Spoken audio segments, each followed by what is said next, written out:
درخواستگری خوش اومدید. امروز قراره ویدیو آموزش خرید اسکین از اسکین فروشی رو بهتون یاد بدم. خب اگه لایک نکردی، ساب نکردی، ساب کن، لایک کن، زنگوله هم بزن تا از ویدیو دیگه‌مون با خبر شی. خب ابتدا میایم به این قسمت از مپ.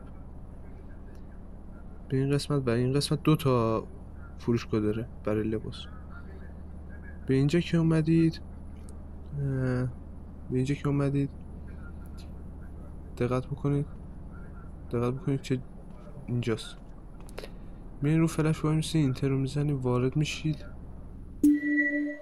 وقتی وارد شدید به اون قسمت آبی میایید. قسمت آبی اگه ببینید به این قسمت میایید، گزینه ای رو میزنید. وقتی گزینه ای رو زدید خب نگاه کنید اسکین ها اینجوریه. فری داره یعنی رایگان، پریمیوم و مافیا. پریمیوم که بعد پریمیوم خریداری کنید، مافیا بعد عضو مافیا باشید. دقت بکنید و عضو مافیا باشید. و فری هم که همون اسکین های معمولیه دیگه، میتونید خریداری کنید همون موقع که میان داخل سرور. خب دوستان این اسکین ها رو با هم مشاهده میکنید، ببینید تنوع زیادی داره، آپدیت جدید داده و چند تا دیگه هم اضافه شده.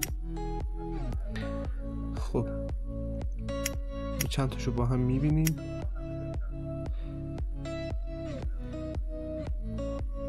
دوستان حمایت کنید از چنل ما، ویدیو دیگه میذاریم خفن‌تر، جالب‌تر، ویدیو جمع کردن سرب برای مبتدی‌ها که میخوان شروع کنه. خب ویدیو ما به پایان رسید، امیدوارم از ویدیو خوشتون اومده باشه. لایک و ساب فراموش نشه. دوستتون دارم، خدا نگهدار.